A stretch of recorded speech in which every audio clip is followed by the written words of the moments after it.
Selamat. Selamat malam. Selamat malam. Iya, Bapak Ibu, kita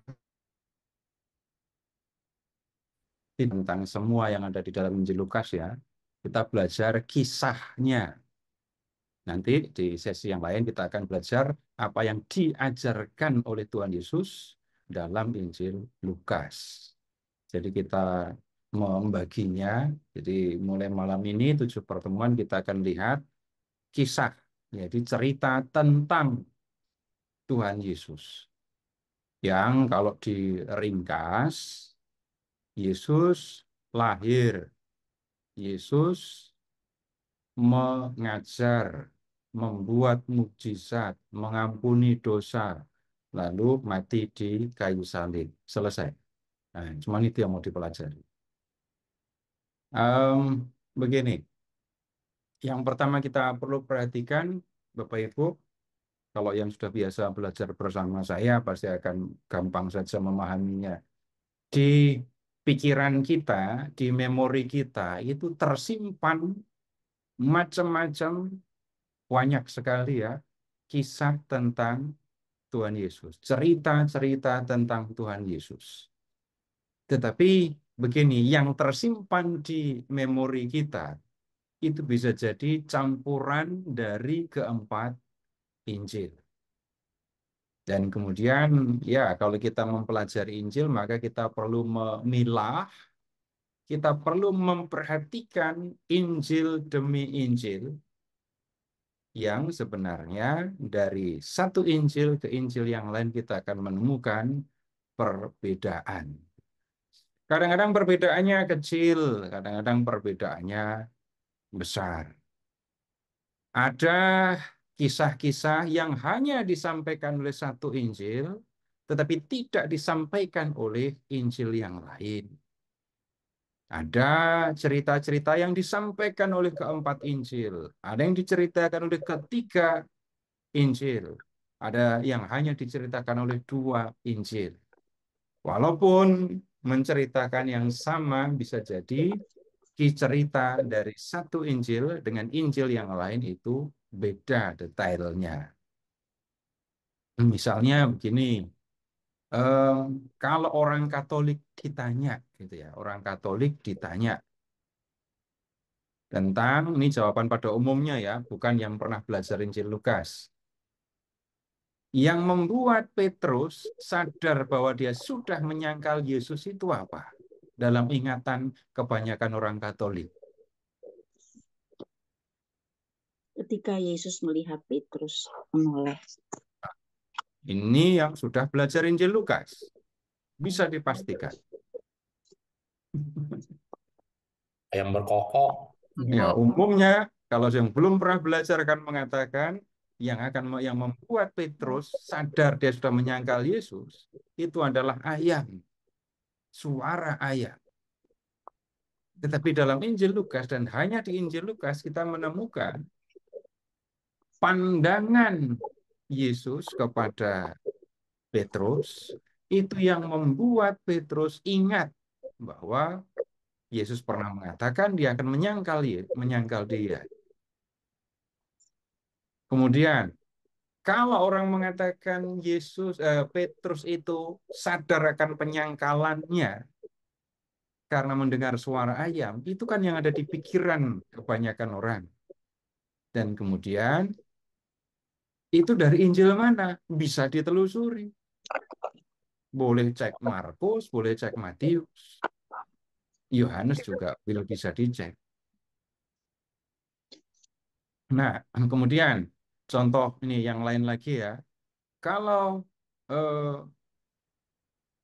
orang ditanya lagi lah tentang kehidupan Yesus, gitu ya. Ini juga khas di dalam Injil Lukas. Ya, ketika Yesus ditangkap, ya Yesus ditangkap. Kemudian ada seorang murid yang menghunus pedang, lalu menebaskan pedang itu, lalu kena telinga Ya, kalau kita membaca gini, telinga siapa? Tidak. Telinga siapa yang kena pedang malam itu? Tidak. Malkus. Malkus. Markus. Nama hamba itu Malkus, gitu Malkus. kan? Iya. Kita ingat itu. Kenapa? Karena kita tiap Jumat Agung mendengarkannya. Dan itu udah pasti dari Injil Yohanes. Kemudian, yang mengambil pedang dan menebaskan itu, siapa? Satu dari 12 murid Yesus? Petrus. Petrus. Nah, Petrus, nama ini muncul itu di dalam Injil Yohanes juga. Kalau kita cari di Injil yang lain, kita tidak menemukan itu, nama itu. Nah, kemudian sekarang, apa yang dilakukan oleh Yesus ketika melihat ini telinga orang itu putus? Yang dilakukan oleh Yesus apa? Sambung lagi. Tempelin lagi. Nempelin. Dikasih Tempelin. Sarungkan kasih udah. Telinganya, yang telinganya, ngomong Ya. telinganya, bukan pedangnya. Disambungin lagi. Dikasih lu.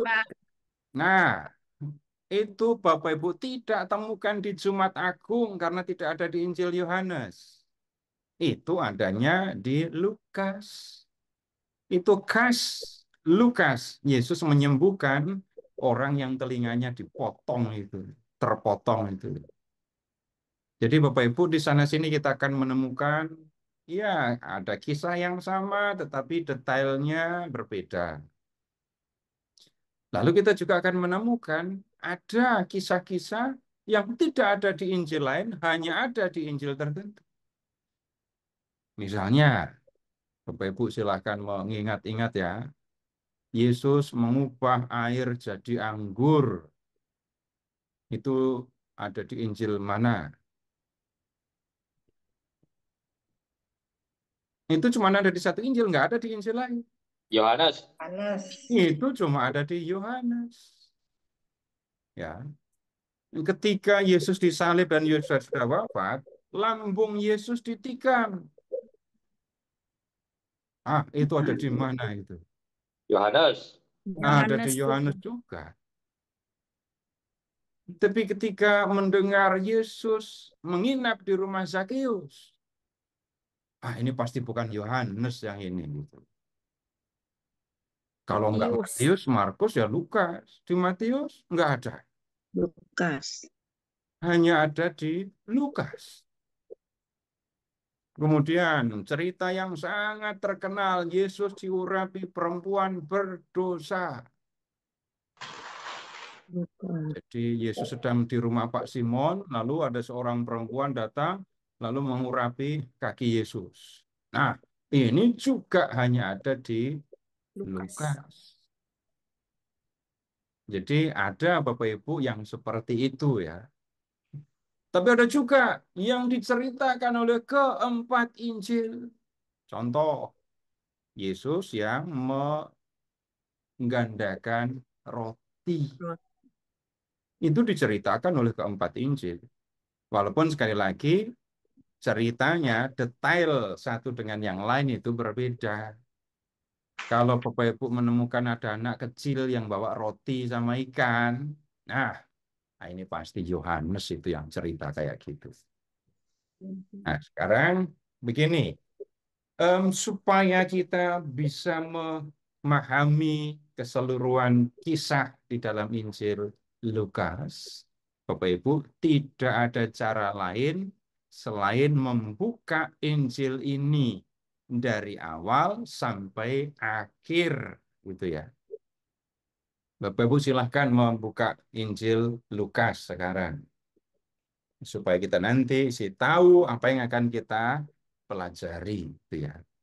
Jadi Bapak Ibu nggak usah nulis, nggak usah mencatat, karena ini ya pengalaman membuka dan memberi tanda. Jadi siapkan Alkitab, siapkan stabilonya. Lalu kita akan melihat ya hal-hal yang akan menolong kita untuk mengerti keseluruhan Injil ini gitu. Sekarang buka dulu bab 1 ya. Silakan membuka Lukas bab 1. Kalau kita lihat ya ayat 1 sampai dengan 4. Kalau di Alkitab Bapak Ibu judulnya apa? Dari pertama itu pendahuluan ya. Ya. Kita menemukan pendahuluan. Di dalam pendahuluan ini penulis. Nanti kita lihat Lukas itu siapa ya. Tapi Bapak Ibu lihat di dalam teks ini, di bagian pendahuluan, kita menemukan bagaimana proses penulisan itu dilakukan. Jadi dengan terang kita bisa menemukan, melihat bagaimana Lukas menulis Injil. Ada proses yang dia lewati. Kemudian di situ kita akan menemukan juga tujuan penulisan. Buku ini ditulis untuk Theophilus. Tujuannya supaya Theophilus tahu semua yang sudah dia dengarkan itu benar gitu ya. Nah, habis itu Bapak Ibu, lihat sekarang ya. Mulai dari bab 1 ayat 5 ya sampai dengan ayat 56. Jadi ayat 5 sampai dengan ayat 56. Kita menemukan berita kelahiran dua tokoh penting. Yang pertama itu Yohanes Pembaptis kan, mulai dari ayat 5. Kemudian berikutnya ada pemberitahuan tentang kelahiran Yesus mulai ayat 26. Ini yang paling terkenal ya. Kalau orang berbicara belajar tentang Bunda Maria, nggak mungkin melewatkan teks. Jadi Lukas bab 1 ayat 26 sampai dengan 38. Yang berdoa rosario langsung mengatakan peristiwa gembira yang pertama. Gitu ya. Kemudian berikutnya Bapak Ibu lihat ayat 57. Ada kelahiran Yohanes Pembaptis. Ya, kemudian lihat di bab 2 ayat 1. Kelahiran Yesus. Ini beritanya sebenarnya sampai ke ayat 20. Nah, dua tokoh. Yang utama tentu saja Yesus ya. Tapi mengapa Yohanes Pembaptis diceritakan sampai dengan pemberitahuannya itu? Nah, nanti kita akan lihat pentingnya Yohanes di dalam kehidupan Yesus. Jadi di awal Injil kita menemukan berita tentang kelahiran Yohanes dan kelahiran Yohanes. Terus ada berita tentang kelahiran Yesus dan kelahiran Yesus. Nah, di situ juga nanti Bapak Ibu kita bisa melihat identitas Yesus. Siapa sebenarnya Yesus? Tokoh yang dikisahkan di dalam Injil ini ditunjukkan identitasnya di bagian ini. Dia adalah, misalnya ya, lihat ke ayat 30, bab 1 ayat 30. Nama anak yang akan dilahirkan itu adalah Yesus. Ayat 32. Yesus itu adalah anak Allah yang maha tinggi. Masih di ayat 32. Tuhan akan memberikan kepadanya tahta Daud, bapa leluhurnya. Yesus itu adalah Mesias. Nah, kemudian berikutnya. Masih di bab 2. Sekarang pindah ke ayat 21 sampai dengan ayat 52. Jadi ada bagian kecil dari kehidupan Tuhan Yesus yang diceritakan di sini. Disunat, ya. Kemudian dipersembahkan di bait Allah. Sesudah itu balik ke Nazaret. Nah, di umur 12, Yesus menunjukkan kesadaran tentang siapa dirinya yang sebenarnya. Bukankah aku harus tinggal di rumah Bapakku? Gitu ya. Waktu bicara kepada Maria, malaikat mengatakan anak yang dilahirkan Maria akan disebut anak Allah. Gitu ya. Di bait Allah umur 12, Yesus mengatakan, aku harus tinggal di rumah Bapakku. Kenapa? Itu menunjukkan kesadaran bahwa Yesus adalah anak Allah. Nah, Bapak Ibu, di masa kecil atau di kisah masa kanak-kanak Yesus, kita menemukan sebenarnya jati diri Yesus. Nah, kehadirannya itu didahului dengan tokoh lain yang penting nanti kita akan lihat juga. Dia adalah Yohanes Pembaptis yang berjalan dalam roh dan kuasa Elia. Nah, nanti kita akan lihat. Kemudian setelah itu Bapak Ibu lihat ke bab 3. Mulai dari ayat 1 sampai dengan bab 4 ayat 13. Ya. Di bab 3 ayat 1 kita menemukan kisah tentang tampilnya Yohanes Pembaptis yang menyerukan pertobatan. Tapi yang jauh lebih penting dalam hal ini adalah memberitakan datangnya Yesus, Mesias, anak Allah. Nah, sekarang Bapak Ibu, lihat Yohanes Membaptis dan menyerukan pertobatan ya. Ayat 16 sekarang. Yohanes bicara begini. Aku membaptis kamu dengan air, tetapi ia yang lebih berkuasa daripada aku akan datang. Membuka tali kasutnya pun aku tidak layak. Ia akan membaptis kamu dengan Roh Kudus dan dengan api. Terus ayat 17 ini. Alat penampi sudah di tangannya untuk membersihkan tempat pengirikannya dan untuk mengumpulkan gandum di dalam lumbung, tetapi sekam dibakarnya dalam api yang tak terpadamkan. Yohanes Pembaptis datang, 1, menyerukan pertobatan, 2, pertobatan itu diperlukan untuk menyambut Yesus, Mesias, anak Allah yang punya kuasa untuk menghakimi itu. Kemudian sekarang Bapak Ibu lihat di ayat 21, Yesus dibaptis dan kemudian ditunjukkan daftar nenek moyang Tuhan Yesus. Sekarang begini, Bapak Ibu, Tuhan Yesus itu mulai mengajar umur berapa? 12. Tahu dari mana? 30. Berkarya. Tahu dari mana? Selama ini Bapak Ibu tahu dari siapa? Yang siapa ngasih tahu? Ada di Injil. Ya lihat aja ayat 23. Iya. Tapi selama ini Bapak Ibu tidak tahu dari ayat 23 kan? Taunya dari siapa selama ini? Guru agama. Dari guru agama. Bapak Ibu tahu Yesus mulai berkarya umur 30 itu waktu Bapak Ibu kelas berapa dulu? SMP.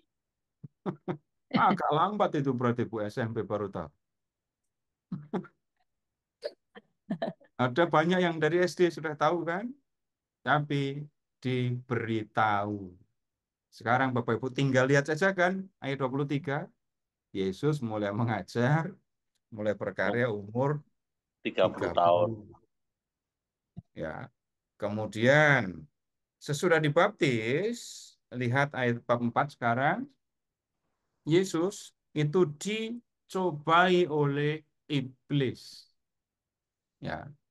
Bapak Ibu perhatikan, iblis itu satu, tidak ada iblis-iblis. Ya. Dan hanya Lukas yang mengatakan, lihat ayat 23, ayat 13. Iblis, ya, meninggalkan dia sampai saat yang baik. Iblis menunggu saat yang baik. Ini hanya Lukas yang bicara begini. Nah, sekarang begini. Apa yang baru saja kita lihat, Yesus dibaptis dan dicobai tadi, Bapak Ibu ya. Ini adalah persiapan Yesus sebelum mengajar. Ya, Yohanes memberitakan pertobatan, memberitakan datangnya Yesus, lalu Yesus datang dan dibaptis. Sesudah itu Yesus ke padang gurun dan dicobai iblis. Lolos, lolos, mengalahkan iblis dalam pencobaan ini. Itu yang terjadi dengan Yesus. Ini persiapan sebelum Yesus berkarya. Nah, kemudian sekarang begini, Bapak Ibu tolong lihat di bab 3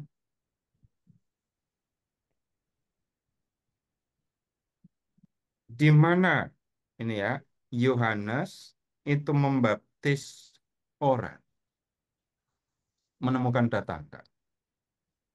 Di Sungai Yordan. Sungai Yordan. Sungai Yordan itu mata airnya atau sumbernya ada di Gunung Hermon, muaranya di Laut Mati. Nah, membaptisnya di mana? Sepanjang Sungai Yordan mustahil. Nah, sekarang begini. Kalau Bapak Ibu pergi ke wilayah Galilea, Bapak Ibu nggak menemukan padang gurun. Padang gurun akan Bapak Ibu temukan di wilayah Yudea.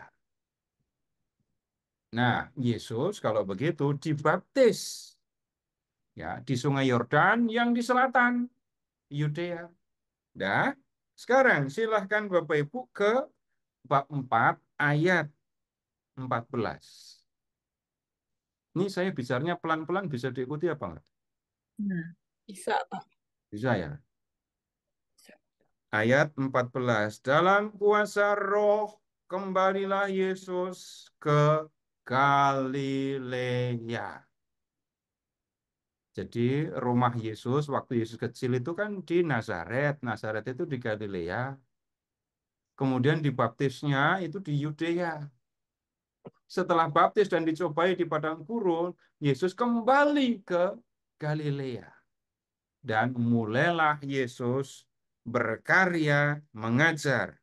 Lalu tersebarlah kabar tentang dia di seluruh daerah itu. Sementara itu, ia mengajar di rumah-rumah ibadah di situ. Dan semua orang memuji dia. Yesus ada di Galilea ya. Nah, sekarang lihat ke ayat 16. Yesus ke Nazaret, ke kampungnya sendiri. Dan Yesus mengalami penolakan ini. Kemudian lihat dari Nazaret ayat 31. Bapak Ibu lihat. Kemudian Yesus turun ke Kapernaum. Loh, kok turun? Kapernaum itu ada di pantai Danau Galilea. Kemudian ya, Yesus mengajar di rumah-rumah ibadah. Masih di Kapernaum, Bapak Ibu ayat 38. Yesus meninggalkan rumah ibadat itu dan masuk ke rumah Simon. Rumah Simon juga ada di kota Kapernaum, ada di pinggir Danau Galilea. Bapak Ibu silahkan ke sana, rumahnya masih ada. Ya. Kemudian lihat sekarang ke ayat 42. Keesokan paginya Yesus berangkat dan pergi ke suatu tempat yang terpencil. Ngapain? Mengajar.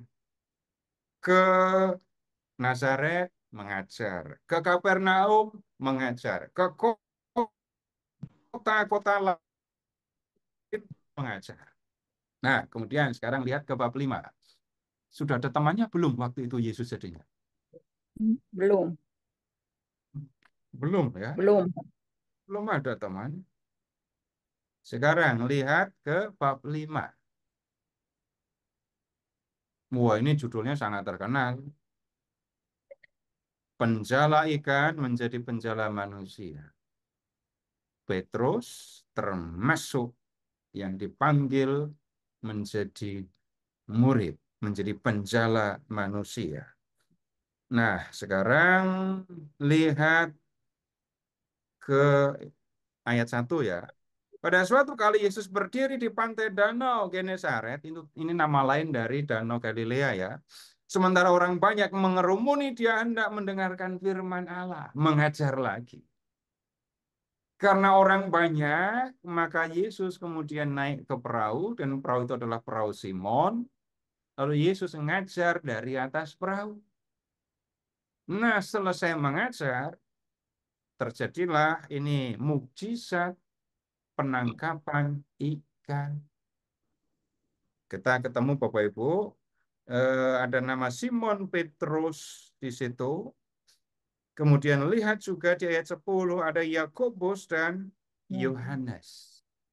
Biasanya kita tahu Simon itu punya saudara namanya Andreas. Jadi ada Simon dan Andreas, ada Yakobus dan Yohanes. Ini 4 orang nelayan, 4 orang yang pertama dipanggil oleh Yesus. Kemudian berikutnya, Bapak Ibu lihat ke ayat 12.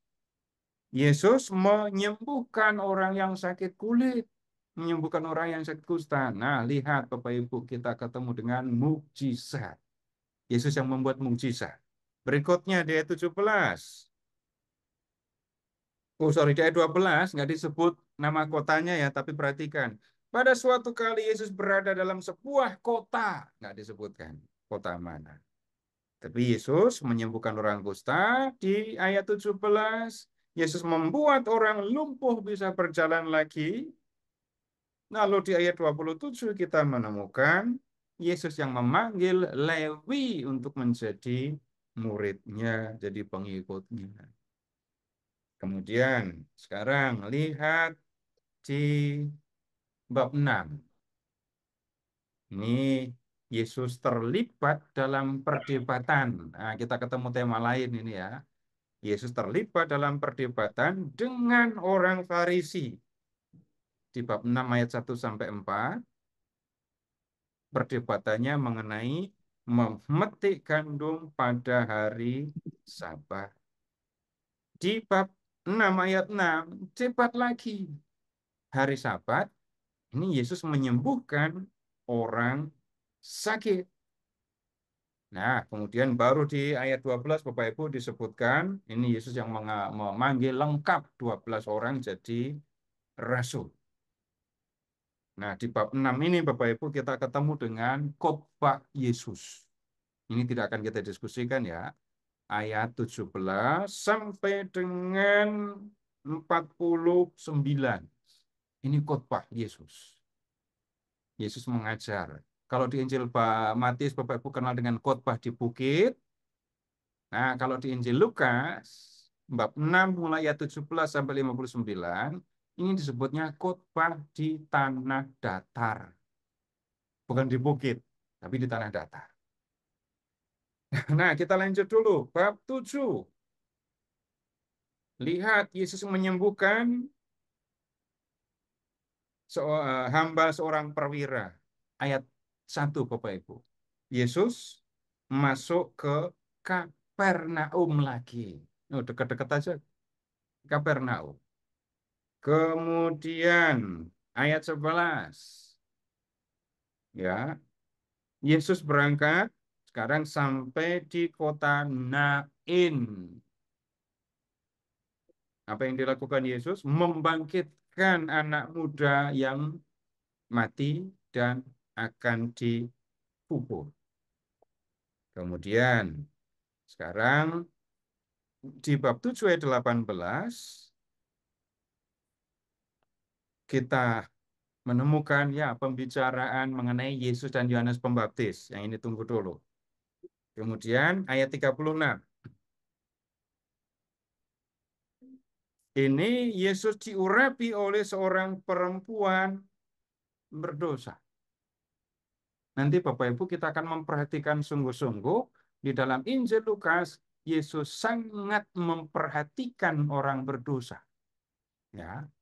Kemudian lihat di bab 8 ayat 1 sampai dengan 3. Hanya di Injil Lukas, Bapak Ibu, disebutkan ibu-ibu yang membantu Yesus dalam karya pelayanannya.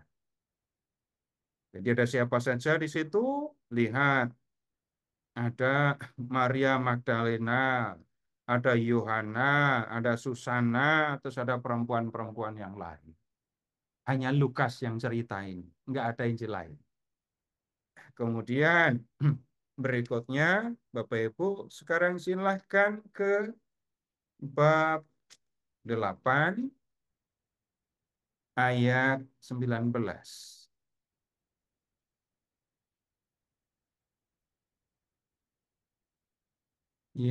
Yesus kan mengajar, dan mengajarnya kan di sekitar Galilea. Sehingga ibu dan saudara-saudaranya bisa datang untuk menjumpai Yesus. Jadi ini Injil lain juga bercerita. Ibu dan saudara-saudara Yesus datang. Kemudian lihat ke ayat 22. Yesus meredakan angin ribut. Jelas ini danaunya Danau Galilea. Setelah menyeberangi danau, Yesus sampai ke daerah Gerasa, ya, yang letaknya berseberangan dengan Galilea. Galilea di barat, lalu ada danau Galilea, di sebelah timur ada Gerasa. Nah, Yesus ke situ. Yesus mengusir pasukan roh jahat. Nah, sesudah itu ayat 40, Yesus membangkitkan anak Yairus, lalu menyembuhkan seorang perempuan yang sakit pendarahan. Kemudian berikutnya lagi, bab 9. Ini Yesus mengutus 12 orang murid. Untuk apa?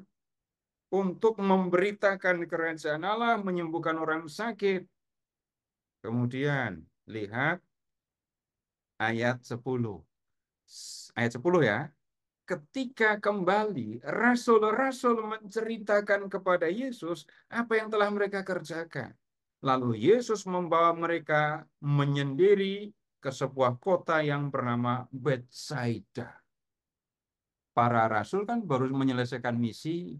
Yesus mau mengajak mereka ke tempat yang sepi. Tapi orang banyak datang dan Yesus menyediakan makan untuk mereka. Kita ketemu mukjizat Yesus yang memberi makan 5.000 orang. Kemudian kita lihat selanjutnya, Yesus kan sudah banyak mengajarkan ya. Lalu ketika Yesus mengajar, murid-murid kan ada di sekitar Yesus. Dan mereka mendengar orang banyak bicara apa tentang Yesus. Lihat ayat 18. Pada suatu kali ketika Yesus berdoa seorang diri, datanglah murid-muridnya kepadanya. Lalu ia bertanya kepada mereka, kata orang banyak, siapakah aku ini? Lalu murid-murid kan sudah mendengar orang banyak bicara apa. Ada yang mengatakan, engkau adalah Yohanes Pembaptis. Yang lain lagi ada yang mengatakan, engkau adalah Elia. Yang lain lagi, engkau adalah salah seorang nabi. Lalu Yesus sendiri nanya, terus kalau menurut kamu, aku ini siapa? Nah, disitulah Bapak Ibu kita menemukan pengakuan Petrus, Mesias dari Allah. Nah, sejak saat itu Bapak Ibu, Yesus mengingatkan, mengajarkan bahwa dia akan menderita, gitu ya. Nah, sekarang Bapak Ibu lihat ke ayat 28. Yesus dimuliakan di atas gunung. Ini jawaban umum orang Katolik. Jadi Yesus itu dimuliakan di atas gunung apa? Tabor. Tabor. Tapi Bapak Ibu cari di teks, nggak ketemu kata Tabor. Coba cari ayat 28 sampai 30 itu ada nama Tabor apa enggak? Nggak ada. Loh, kok tahu kalau itu Tabor? Jawabannya gampang. Iya, di atas ada gerejanya, gitu. Dari tadi kita berbicara tentang Yesus yang berkarya di Galilea, kan? Termasuk membangkitkan anak muda di Nain tadi tuh. Itu kan kalau kita memperhatikan gunung yang ada di sekitar situ, yang paling masuk akal ya Gunung Tabor. Tapi ingat ya, orang Yahudi nggak membedakan mana gunung, mana bukit ya. Pokoknya ada gundukan, nah itu gunung gitu. Jadi kalau orang Indonesia kan mengatakan namanya gunung, nah itu ada kawahnya, aktif atau nggak aktif nggak soal. Tapi kalau hanya gundukan, wah itu bukit. Nah, yang masuk akal untuk Yesus mendaki bersama murid-muridnya ya hanya Tabor. Karena di sekitar situ yang ada di hanya Tabor, nggak ada tempat lain. Nah, kemudian setelah turun dari ini gunung, lihat Bapak Ibu ayat 37, Yesus menyembuhkan atau menyembuhkan orang yang sakit, anak yang sakit ya. Anak ini kerasukan dan Yesus mengusir roh jahat itu. Nah, kemudian Bapak Ibu, sekarang lihat ayat 51. Ketika hampir genap waktunya Yesus diangkat ke surga, ia mengambil keputusan untuk pergi ke Yerusalem. Ingat, selama ini tadi mulai dari bab 4 ya, ayat 14 sampai ini ayat 5 bab 9 ayat 50, Yesus ada di Galilea ya. Nah, di ayat 51 Bapak Ibu, Yesus mengambil putusan untuk pergi ke Yerusalem. Ini berikutnya khas di dalam Injil Lukas, Bapak Ibu. Nah, karena begini, Bapak Ibu, lihat ya, ayat 51, 951 ini tadi. Ini Yesus mengambil keputusan untuk pergi ke Yerusalem. Sekarang Bapak Ibu buka bab 13 ayat 22. 13,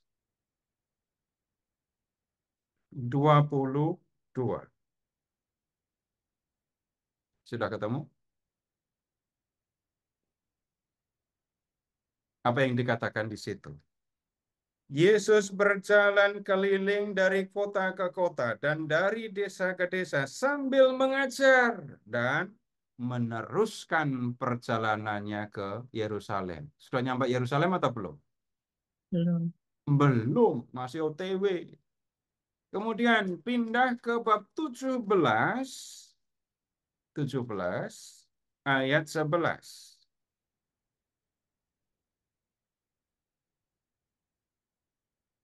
17 ayat 11.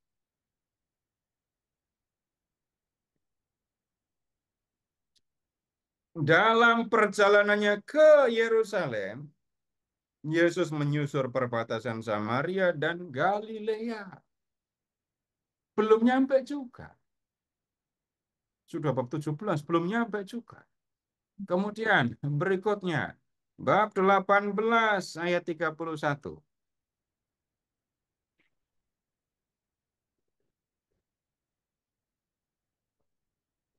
18:31. Yesus memanggil ke-12 rasul lalu berkata kepada mereka, sekarang kita pergi ke Yerusalem dan segala sesuatu yang dituliskan oleh para nabi mengenai anak manusia akan digenapi. Belum nyampe juga. Kita sudah ketemu 4 kali kalimat ungkapan Yesus yang pergi ke Yerusalem ya. Tapi setelah yang keempat ini, Bapak Ibu lihat sekarang bab 19 ayat 1. 19 ayat 1.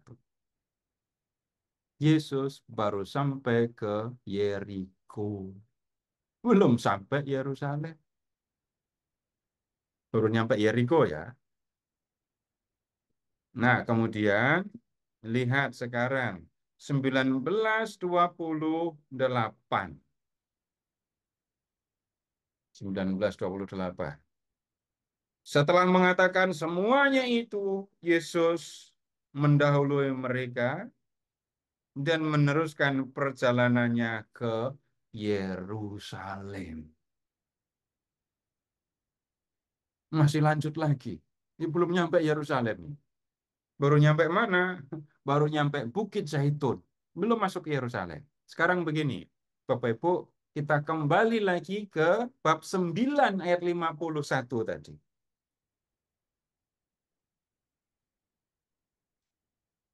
Bab 9 ayat 51 tadi ya. Ini dalam perjalanannya ke Yerusalem, Bapak Ibu amati sekarang, akan lebih banyak cerita atau pengajaran Yesus. Kita urutkan lagi ya. Di bab 9 ayat 51. Ya. Yesus dan orang Samaria. Ya. Orang Samaria nggak mau terima Yesus. Lalu anak-anak Zebedeus minta izin kepada Tuhan untuk menurunkan api dari langit gitu ya. Kemudian lihat Bapak Ibu ayat 57. Ketika Yesus dan murid-muridnya melanjutkan perjalanan, berkatalah seorang di tengah jalan kepadanya, aku akan mengikuti engkau kemana saja engkau pergi. Yesus berkata kepadanya, rupah mempunyai liang dan burung mempunyai sarang, tapi anak manusia tidak mempunyai tempat untuk meletakkan kepalanya. Ini pengajaran isinya. Di bab 10, kita menemukan ini hanya di Injil Lukas ya. Ada 70 orang murid selain yang 12 tadi. Dan mereka diutus.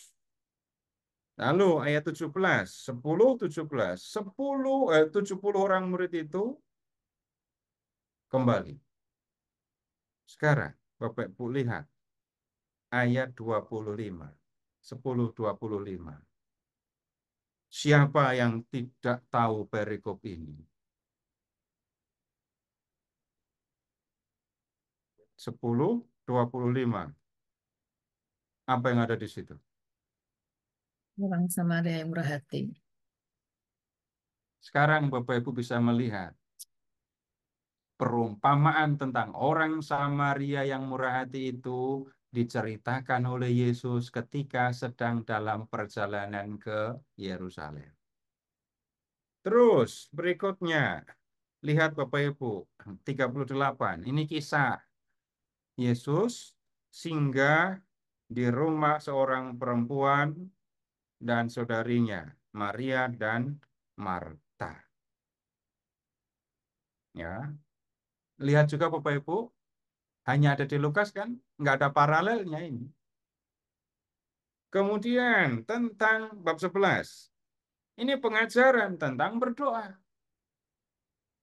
Ada pengajaran tentang berdoa. Berikutnya ada ini, Yesus yang dituduh mengusir setan dengan kuasa Beelzebul. Berikutnya kita menemukan ya macam-macam hal, tapi Bapak Ibu akan menemukan di bagian perjalanan Yesus ini, Yesus menyampaikan banyak sekali pengajaran. Bahkan ketika orang memuji Yesus, nah memuji ibunya sebenarnya ya. Lihat ayat bab 11 ayat 27. 11:27. Ini ada orang-orang, ini pasti ibu-ibu ini ya. Oh, iya. Memuji, berbahagialah ibumu, berbahagialah ibu yang mengandungmu, berbahagialah ibu yang menyusuimu. Gitu. Karena melihat Yesus mengajar itu.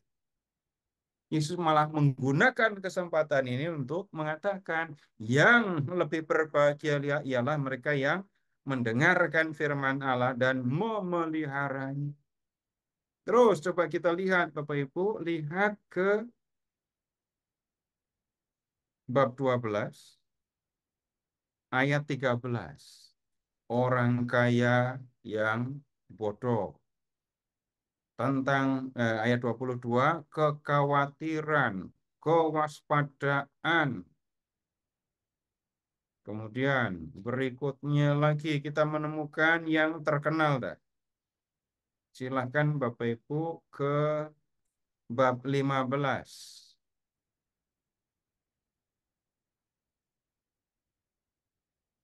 Siapa yang tidak tahu perumpamaan ini? Kalau Bapak Ibu ini mencari yang hilang, nah, nyarinya di Lukas 15. Yang hilang itu yang mana? Lihat, domba yang hilang, dirham yang hilang, anak yang hilang, ngumpul di sini semua ya. Lukas 15. Berikutnya, perumpamaan.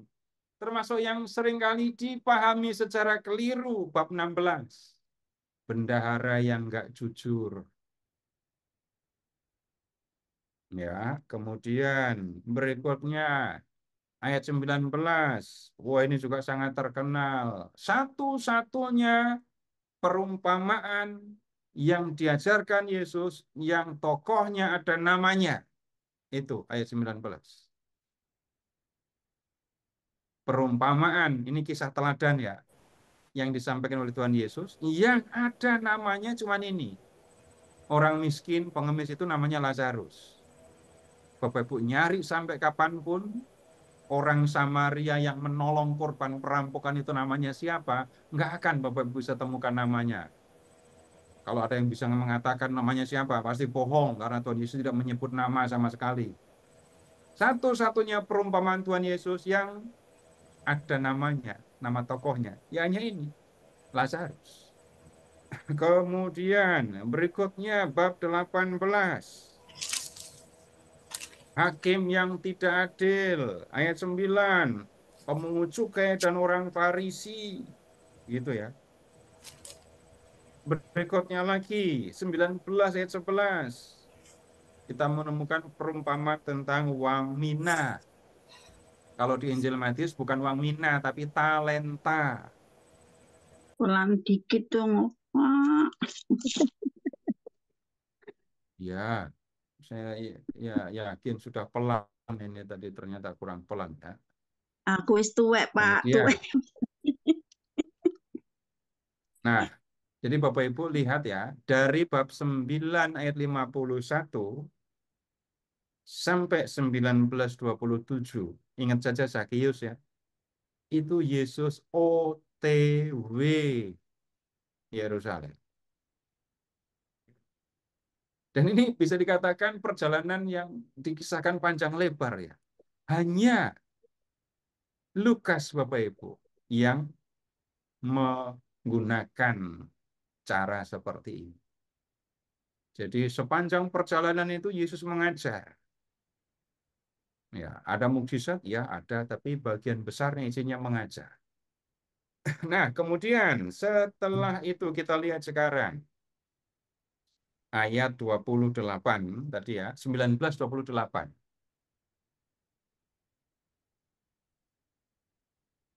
Yesus sampai di Bukit Zaitun, kemudian masuk ke Yerusalem, naik keledai.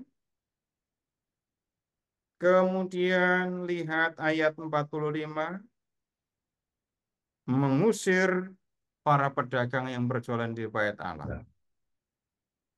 Nah, Bapak Ibu, tindakan Yesus ini yang memicu konflik dengan para pemuka Yahudi. Lihat bab 20. Bab 20. Ayat 1.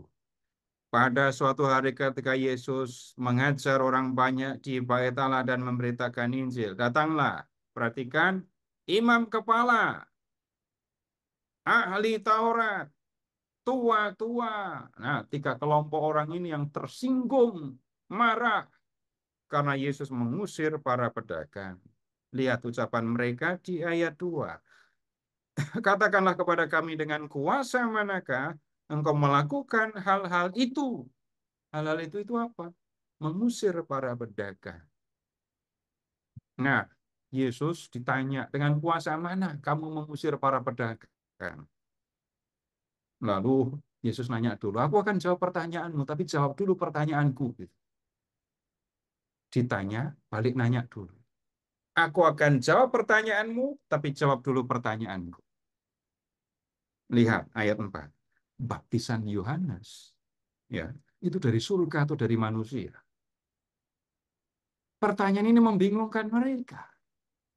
Para pemuka Yahudi, imam kepala, ahli Taurat, para tua-tua nggak sanggup jawab loh ya. Kalau kita jawab dari surga, lalu Yesus akan nanya, terus kenapa kamu tidak minta dibaptis? Gitu. Kalau mereka mengatakan baptisan Yohanes itu cuma dari manusia, oh murid-murid Yohanes bisa marah. Maka Yesus mulai Bapak Ibu. Ayat 9. Yesus menyampaikan perumpamaan ini kepada orang banyak. Dan ternyata perumpamaan tentang para penggarap kebun anggur itu disampaikan untuk bicara tentang ahli Taurat, imam kepala. Ayat 19, 20, 19. Ahli-ahli Taurat dan imam-imam kepala mencari jalan untuk menangkap dia pada saat itu juga. Sebab mereka tahu bahwa merekalah yang dimaksudkannya dengan perumpamaan itu. Gitu. Marah. Lalu, lihat. Ayat 20. Ahli-ahli Taurat dan imam-imam kepala mengamati Yesus. Mereka mengutus kepadanya mata-mata yang berpura-pura seperti orang jujur, supaya mereka dapat menjeratnya dengan perkataannya dan menyerahkannya kepada wewenang dan kuasa gubernur. Mereka kan sudah mau mencelakai Yesus, tapi takut sama orang banyak. Lalu mereka mau menjerat Yesus dengan pertanyaan, supaya Yesus bisa diserahkan kepada gubernur. Pertanyaannya apa? Lihat Bapak Ibu, ayat 21. Guru, kami tahu benarlah apa yang engkau katakan dan ajarkan. Engkau tidak memandang muka, melainkan jujur mengajar jalan Allah. Ini pujian, bohong. Ini pujian untuk menjebak Yesus. Karena sesudah itu ada pertanyaan, apakah kita diperbolehkan membayar pajak kepada kaisar atau tidak? Jeratannya di mana? Menjawab boleh, salah. Menjawab enggak boleh, juga salah. Itu jeratnya. Kalau menjawab enggak boleh bayar pajak, nah, ini gampang. Yesus tinggal dilaporkan kepada ini penguasa Roma, gubernur. Atau Yesus jawab, boleh bayar, kamu harus bayar pajak kepada kaisar. Yesus harus berhadapan dengan orang Yahudi. Dia enggak setuju dengan pajak. Lalu habis itu, orang Saduki datang, ayat 27. Bicara tentang kebangkitan. Nah, kemudian sesudah itu Bapak Ibu di bab 21 kita menemukan pembicaraan Yesus panjang lebar ini ya sampai ayat 38. Yesus bicara tentang akhir zaman, tentang runtuhnya Yerusalem, tentang kedatangan anak manusia di sini bab 21. Nanti kita juga akan mendiskusikannya tapi di sesi yang lainnya ya. Kemudian ayat 20 bab 22. Bab 22. Hari Raya Roti Tidak Beragi yang disebut Paskah sudah dekat. Perhatikan ayat 2. Imam kepala dan ahli Taurat. Bapak Ibu perhatikan dua kelompok ini muncul sejak Yesus mengusir para pedagang ya. Mencari jalan bagaimana mereka dapat membunuh Yesus. Nah, ini sudah mulai terang, jelas. Mereka berusaha membunuh Yesus. Jadi apa alasannya Yesus akan dibunuh? Apa alasan mereka mau membunuh Yesus? Karena Yesus sudah mengusir para pedagang. Nah, dalam situasi yang seperti ini, Bapak Ibu, lihat ayat 3. 22 ayat 3. Yudas mengkhianati Yesus. Lalu malam itu, Paskah ya, Yesus merayakan Paskah dan menyelenggarakan ini perjamuan atau ini Ekaristi. Ini peristiwa apa? Yesus menetapkan Ekaristi. Ini di Rosario peristiwa Lima terang, Dewa terang. terang kelima. Peristiwa terang. peristiwa terang, peristiwa kelima kan. Nah, Iya. Ya. Kemudian dari ruang perjamuan ayat 39 sekarang. Yesus ke Bukit Zaitun, ke Getsemani. Ya. Lalu di situ Yesus berdoa ayat 39, lalu ayat 47 datanglah ini orang-orang yang disuruh untuk menangkap Yesus. Yudas ada di situ. Berikutnya Yesus dihadapkan ke ini mahkamah agama, ke rumah imam besar ayat 54. Disitulah Petrus menyangkal Yesus. Ini belum sidang. Sidangnya baru disebut di ayat 63. Yesus dihadapkan ke, perhatikan Bapak Ibu, mahkamah agama. 23 ayat 1, Yesus dihadapkan kepada Pilatus. Berikutnya, 23 ayat 8. Herodes, Yesus dihadapkan kepada Herodes. Ayat 13, Yesus dihadapkan ke Pilatus lagi. Jadi mula-mula Yesus disidang di hadapan mahkamah agama. Berikutnya disidang oleh Pilatus, disidang oleh Herodes, disidang lagi oleh Pilatus. Ini hanya Lukas yang begini. Yang menyebut Herodes itu hanya Lukas. Kemudian Pilatus mengambil putusan Yesus disalibkan. Ayat 26. 23 ayat 26. Yesus disalibkan, ya. Kemudian ayat 44, Yesus mati di kayu salib. Terus Yesus dikuburkan.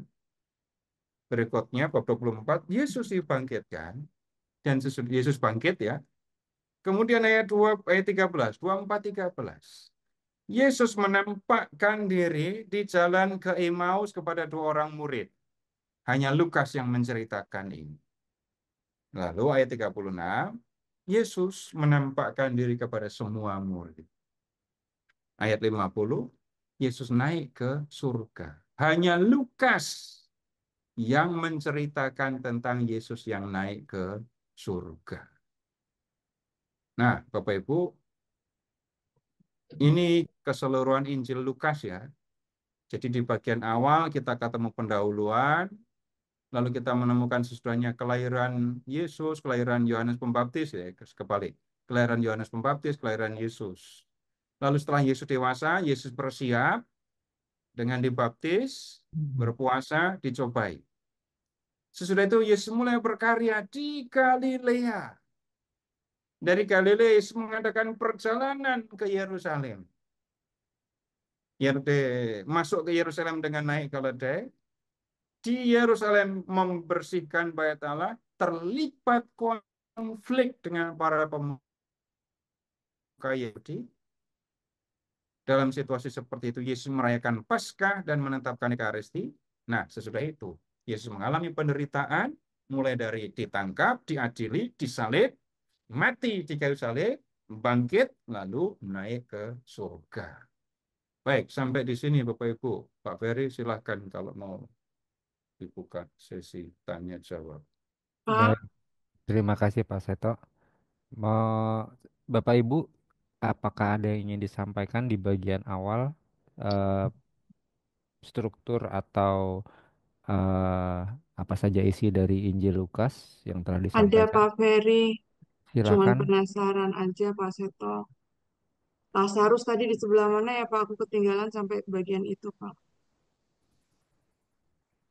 Tentang Lazarus Lazarus. Tadi di sebelah mana ya?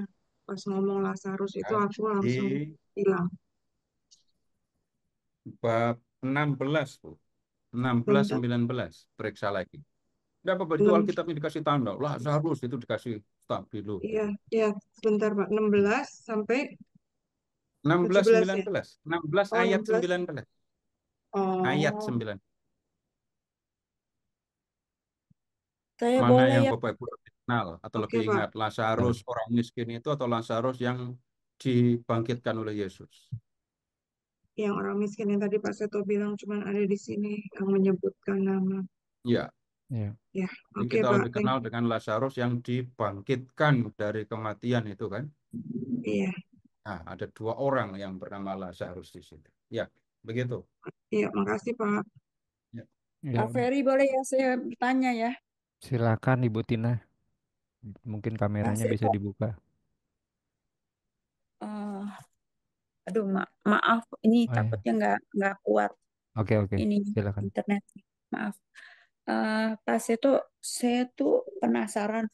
Lukas ini kan sebenarnya dia nggak pernah ikut Yesus sebelumnya. Tapi kok dia bisa bercerita tentang Yesus? Ibu bisa nggak Lukas itu bercerita kan tentang bukan Yesus? Lukas itu kan bukannya muridnya Yesus, belum Iya. pernah bertemu dengan Yesus. Iya. Kalau Ibu bisa nggak bercerita tentang Yesus? Bisa. Iya, bisa. Padahal kan nggak ketemu dengan Yesus. Ya, tapi Nah, ada Injil. nanti jawabannya ada di bagian pendahuluan tadi. Nanti kita akan lihat, Bu ya. Jawabannya di bagian pendahuluan. Kita akan lihat nanti. Ya. Ya, di Lukas bab 1 ya, yang Ya. Theophilus itu. Iya, silakan. Ibu Ibu Tina sudah jelas? Iya, nanti kan Pak Seto Nanti mau di menjelaskan. Ya, oke. Oke. Oke, silakan Pak Arianto yang sudah resen. Iya, saya mau tanya Pak Seto. Sesudah Yesus dicobai di padang gurun bab 4, lalu di ayat 14-nya, dalam kuasa roh kembalilah Yesus ke Galilea. Ini maksudnya apa dalam kuasa roh? Apakah dia pindah atau dia penuh dengan Roh Kudus gitu? Mohon penjelasannya, Pak. Nah, kita begini. Lihat di ayat 4 ayat 1, Pak. Lihat aja di 4 ayat 1 dulu. Apa yang dikatakan di situ? Penuh dengan Roh Kudus. Yesus yang penuh dengan Roh Kudus kembali dari Sungai Yordan, lalu dibawa oleh Roh ke padang gurun. Ya, kemudian sekarang mundur lagi ke bab 3. Mundur ke ini masih di bab 3 ya. Ayat 21 dan 22. Ketika seluruh orang banyak telah dibaptis dan ketika Yesus juga dibaptis dan sedang berdoa, terbukalah langit dan turunlah Roh Kudus ke atasnya, ke atas Yesus. Yesus dibaptis, Roh Kudus turun atas Yesus. Sudah itu 4 ayat 1. Yesus penuh dengan Roh Kudus. Roh Kudus itu membawa Yesus ke padang gurun dan lihat ayat 14, 3:14 yang Bapak tanyakan. Roh itu kemudian juga membawa Yesus ke Galilea. Sudah jelas. Begitu ceritanya, Pak. Ya. Ternyata kita bisa menemukan jawabannya di teksnya sendiri, Pak ya. Iya, thank you, Pak Seto.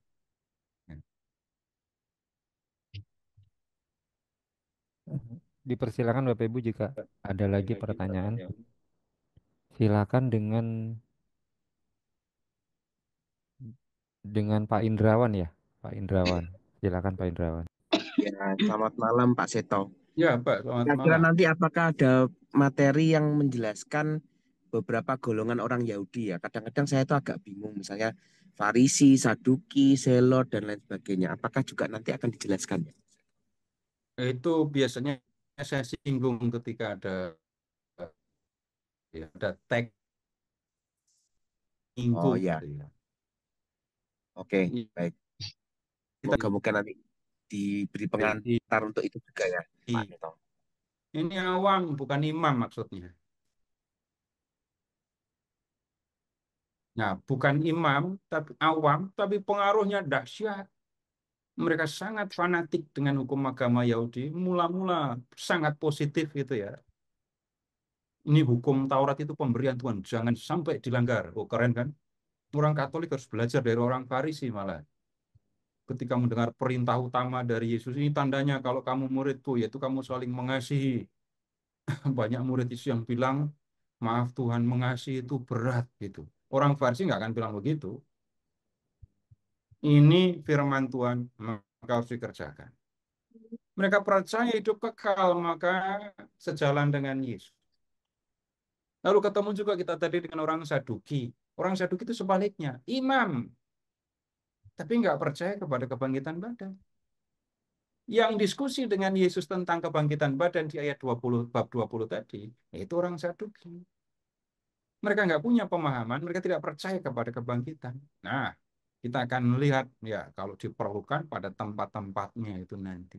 Supaya apa menyebutnya ya, nggak sekedar diingat, nggak sekedar dihafal, tapi pada kesempatan ketika ketemu kelompok-kelompok ini kita akan mendiskusikan. Termasuk tadi Bapak Ibu ketemu Herodes kan. Waktu Yesus lahir itu rajanya Herodes. Waktu Yesus disalib, rajanya Herodes juga. Apakah itu sama? Beda. Bapaknya namanya Herodes, anaknya juga namanya Herodes. Apa nggak bingung coba? Tapi untuk urusan kerajaan memang beda. Nama besar bapak tetap dibawa. Nanti di kisah para rasul ada lagi nama cucu Herodes Agung yang pakai nama Herodes juga. Jadi kita ketemu kelompok itu. Bahkan Bapak Ibu di sana sini kita bisa menemukan Yesus itu ada miripnya, ada kesamaannya dengan kelompok Farisi. Ada kesamaan. Kesamaannya apa? Sama-sama percaya kepada kebangkitan badan, mengajarkan kebangkitan badan, percaya seluruh perjanjian lama itu sebagai kitab suci. Orang Saduki menganggap kitab suci mereka itu hanya Kejadian, Keluaran, Imamat, Bilangan, Ulangan. Baik, sementara begitu dulu Pak ya. Ya, Ya Pak. Ya. Pak, mau tanya Pak. silakan Pak, Pak Heri. saya kalau Firman. baca pendahuluan itu, saya tuh berpikirnya begini. Ini sepertinya Lukas itu tuh di bawah kuasa Theophilus yang memberikan perintah. Lukas, kamu selidiki tentang Yesus itu siapa? Apa seperti itu Pak? Sehingga sekarang menjadi Injil Pak. Saya menangkapnya Nanti seperti kita, itu Pak. ya nanti kita lihat sekalian melihat tentang ini tujuan penulisan Injil tadi. Oh Kecuali ya, sudah baik, tidak baik, ada, baik. kecuali sudah tidak ada pertanyaan lagi, langsung kita ke situ Pak Ferry.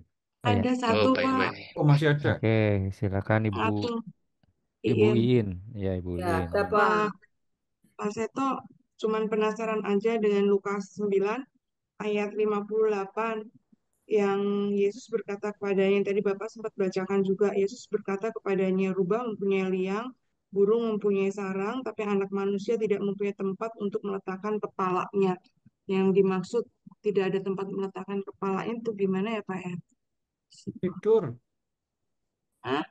tidur. Nggak punya rumah gitu.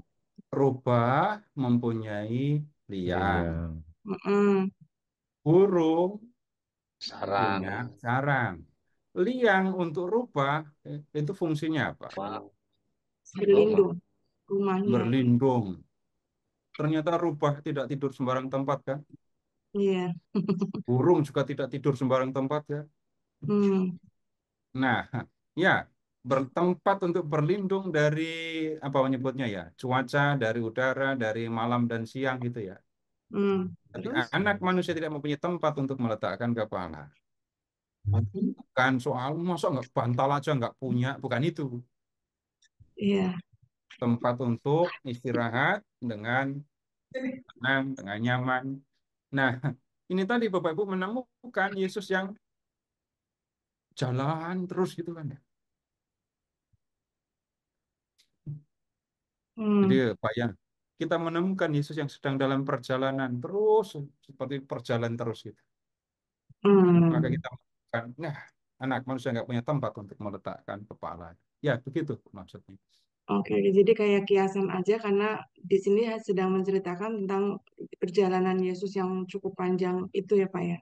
Ya, jelas kiasan. Kenapa? Rubah mempunyai liang, burung punya sarang. Anak Aku manusia kira, tidak punya tempat untuk meletakkan kepala. oke, aku kira tadi ada arti di balik itu gitu. Oke, Nah, nanti makasih. baca lengkapnya. Itu kan Oke tentang Pak, orang mau mengikuti Yesus. Yesus. Iya Ya, deh Pak, thank you Pak. baik. Baik. Tanya Pak Ferry. Ferry saya bisa tanya? Ya, silakan terakhir pertanyaan dari Pak Edi Subagio nggih. Di Pak Seto, untuk bab 3 ayat 22, itu terdengar dari langit, engkaulah anakku yang kukasihi, kepadamu lah aku berkenan. Berarti ini komunikasinya antara Allah dan Yesus ya. Apakah eh, sekelilingnya juga dengar ini? Baca yang ada di dalam teks. Bandingkan dengan, supaya gampang saja ya, supaya gampang.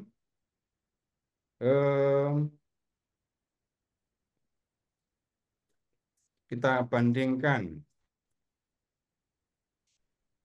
Silahkan. Bentar.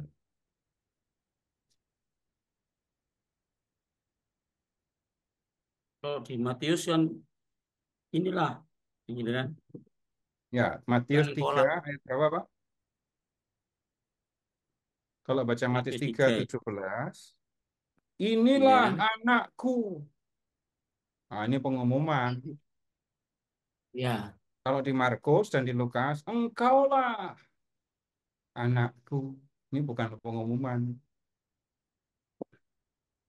Nah, Bapak sedang melihat ternyata yang berbeda di dalam Matius dengan Markus dan Lukas. Jadi kalau di Markus dan Tapi yang Lukas, mempermandikan yang Lukas ini yang mempermandikan siapa ini kira-kira? tunggu, pertanyaannya Nggak sudah disebut. jelas atau jadi gimana pertanyaannya tadi?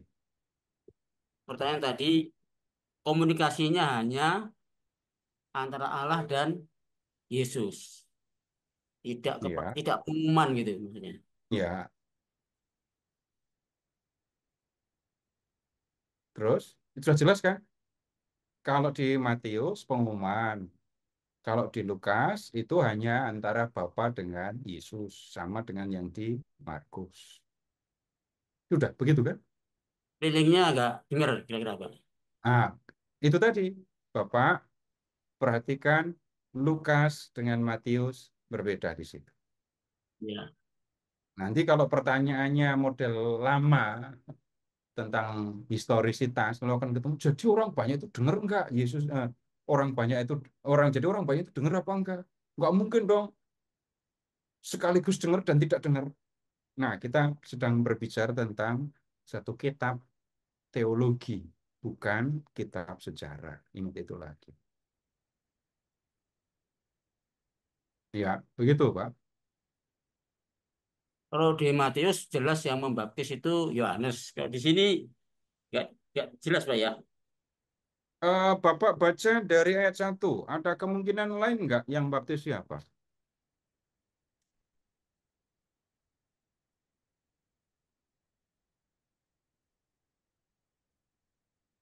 Yohanes yang baptis. Karena nggak mungkin Yesus membaptis dirinya sendiri. Atau begini, ini baru bahasa yang lebih sulit ya. Kalau dalam studi kitab suci itu ada yang disebut pasif teologis. Kalimatnya pasif, tidak disebutkan pelakunya, tapi diandaikan pelakunya itu adalah Allah. Nah, itu pasif teologis. Apakah ini pasif teologis atau bukan? Nanti kita akan lihat selanjutnya. Ya, Pak ya. Itu apa? Yohanes baptis itu dalam rangka apa sih, Pak? Saya masih bingung dari dulu itu. Dalam rangka apa? Nah, sekarang silahkan ke bab 3, Ibu. Iya. Lihat, nah Ibu baca ya, bab 3 ayat 3. Ayat 3. Maka datanglah Yohanes ke seluruh daerah Yerusalem dan menyerukan, bertobatlah dan berilah dirimu dibaptis dan Allah akan mengampuni dosamu. Bab 3 ayat 3. Iya, Datanglah bab 3 ayat 3. Maka Yohanes, datanglah Yohanes ke seluruh daerah Yordan dan menyerukan, bertobatlah dan berilah dirimu dibaptis dan Allah akan mengampuni dosamu. tuh, beda terjemahan sebentar, Bu. Bentar. Iya, kok beda ya? Bentar. Bentar. Oh iya, ya. Ada yang berbeda. Nah, sekarang tolong Ibu urutkan. Ya, Baptisan tobat, baptisan pengampunan dosa. ayat berapa, Pak? Kemudian berikutnya yang terakhir tadi, maka atau dan Allah akan mengampuni Mengampuni dosamu, dosamu. gitu kan? Iya.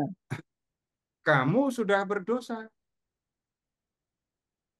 Kamu perlu pengampunan dari Allah supaya kamu selamat. Kalau kamu nggak bertobat, kalau kamu tidak memperoleh pengampunan, hati-hati. Ayat 17, Ibu. Ayat 17. Alat penampi sudah di tangannya untuk membersihkan tempat pengirikannya dan untuk mengumpulkan gandum ke dalam lumbung, tapi sekam akan dibakarnya dalam api. Kalau kamu tidak menerima pengampunan, kamu akan menjadi seperti sekam yang akan dibakar. Oh iya. Nah, untuk bisa mendapatkan pengampunan, kamu yang sudah berdosa, kamu harus bertobat. Kamu berdosa, kamu bertobat, kamu akan diampuni. Kalau kamu tidak bertobat, kamu tidak akan diampuni. Bapak Ibu pernah nggak dipaksa untuk diampuni? Saya tidak mengatakan dipaksa minta maaf ya. Bapak Ibu dipaksa untuk diampuni. Pernah ngalami nggak? Aku nggak mau diampuni. Terus lawan bicara mengatakan, aku harus ngampuni kamu. Nggak pernah kan dipaksa untuk diampuni? Nggak ada. Yang ada berdosa, bertobat. Kalau kamu bertobat, kamu akan diampuni. Baptisan Yohanes, itu disebutnya apa di situ di bab 3:3? Baptisan tobat. Baptisan untuk mengungkapkan pertobatan. Bukan baptis mau jadi pengikut Yesus, beda.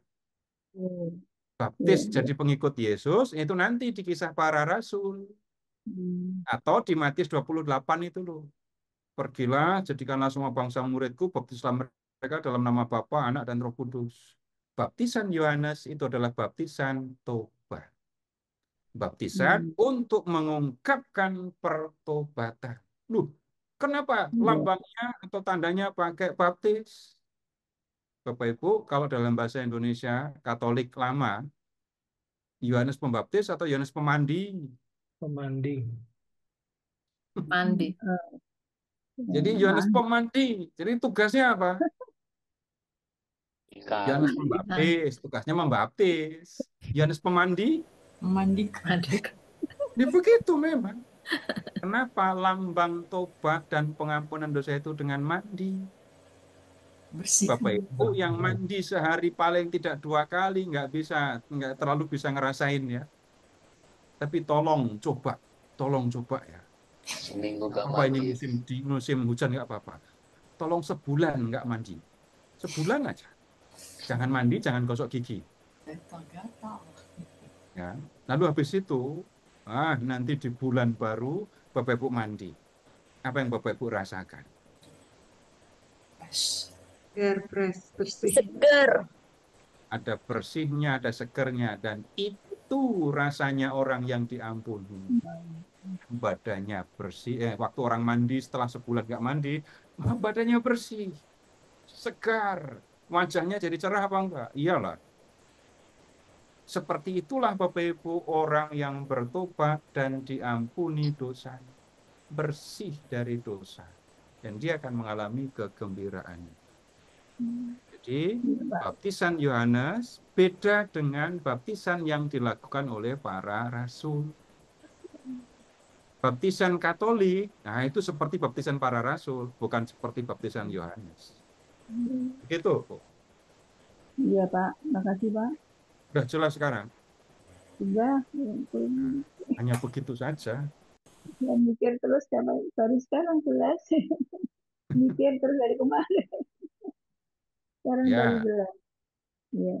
Ya, saya kira bisa dilanjut ya, Pak Seto. ya. Sekarang Ya. silahkan ke bagian pendahuluan.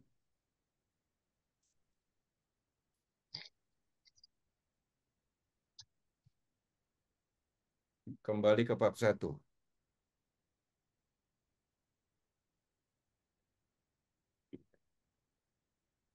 Theophilus yang mulia, banyak orang telah berusaha menyusun suatu berita tentang peristiwa-peristiwa yang telah terjadi di antara kita.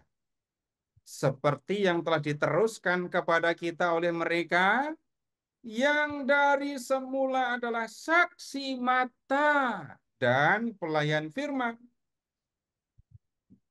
Setelah aku menyelidiki segala peristiwa itu dengan seksama dari asal mulanya, aku mengambil keputusan untuk membukukannya dengan teratur supaya engkau dapat mengetahui bahwa segala sesuatu yang diajarkan kepadamu sungguh dapat dipercaya.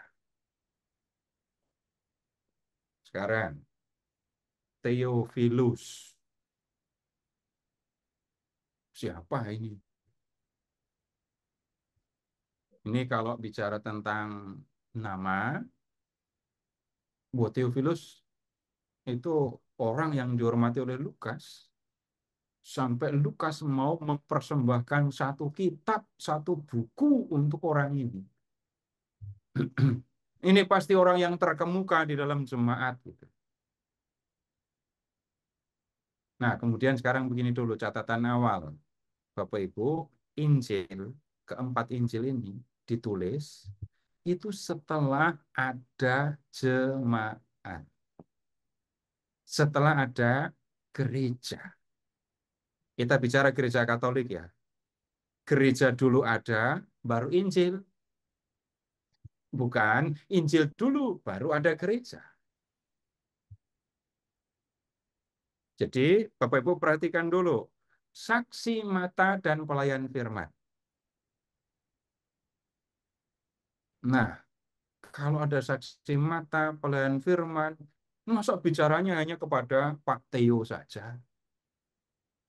Maka kemudian kita perlu memperhatikan arti nama. Ada, ini Theophilus ya. Ini terdiri dari dua kata. Theos, Bapak Ibu tahu teologi kan? Theos. Dan Filius, Afilia. Filius, Filia, Filium. Filia. Tapi kalau yang kita temukan di dalam bahasa modern negatif ya. Bapak Ibu tahu nekrofilia. Oh, yang itu nggak begitu biasa ya. Pedofilia. Ya. Ya. Itu jelek sekali namanya. Pedo itu pedes anak-anak, filia itu mengasihi. Nekro itu mayat, nekros. Bapak Ibu tahu kata nekropolis kan, kota orang mati. Theo dan Filius. Theos dan Filius. Orang-orang yang mengasihi Allah. Orang-orang yang mengasihi Allah. Jadi nama atau kata Theophilus bisa berarti satu orang terkemuka di dalam jemaat. Dua, Theophilus itu adalah sebutan untuk menyebut para anggota jemaat, para pengikut Yesus. Murid-murid Yesus, orang yang mengikuti Yesus. Mereka semua adalah Theophilus. Mereka semua masing-masing adalah orang-orang yang mengasihi Allah. Nah, kemudian sekarang begini. Bapak Ibu jangan pilih satu ya, tapi pahami keduanya. Theophilus bisa berarti satu orang terkemuka dalam jemaat, namanya. Jadi Theophilus itu nama seorang terkemuka dalam jemaat. Dua, Theophilus itu untuk menyebut semua anggota jemaat pengikut Yesus. Begitu. Nah, kemudian lihat yang diketahui oleh Lukas. Banyak orang telah berusaha menyusun suatu berita tentang peristiwa-peristiwa yang terjadi di antara kita. Jadi Lukas bukan orang yang pertama menulis. Sudah ada orang-orang lain yang menulis tentang peristiwa-peristiwa yang terjadi di antara kita. Di Lukas bukan yang pertama, tapi dia mau menulis. Nah, yang ditulis apa? Peristiwa-peristiwa yang terjadi di antara kita. Apa itu? Keterangan selanjutnya, Bapak Ibu lihat ya, seperti yang diteruskan kepada kita oleh mereka yang dari semula adalah saksi mata dan pelayan firman. Saksi mata. Bapak Ibu, dengan sederhana kita langsung bisa mengetahui Yesus punya murid 12. Di sana sini kita singgung tadi. 12 murid itu ya, itu yang menyaksikan dan mendengarkan langsung. Mereka menyaksikan apa yang dilihat, yang dilakukan Yesus. Mereka mendengar apa yang diucapkan Yesus. Termasuk setelah Yesus bangkit dari kematian, mereka saksi, mereka melihat. Jadi mereka saksi. Tapi kemudian mereka juga disebut pelayan firman. Para rasul itu kemudian pergi ke banyak tempat memberitakan Yesus. Memberitakan Injil, memberitakan keselamatan yang dibawa oleh Yesus. Yang diceritakan, yang diwartakan oleh para rasul apa? Yesus yang mati dan bangkit. Yesus yang membawa keselamatan untuk manusia. Lalu mereka bercerita tentang kehidupan Yesus. Jadi sekarang selanjutnya jadinya begini.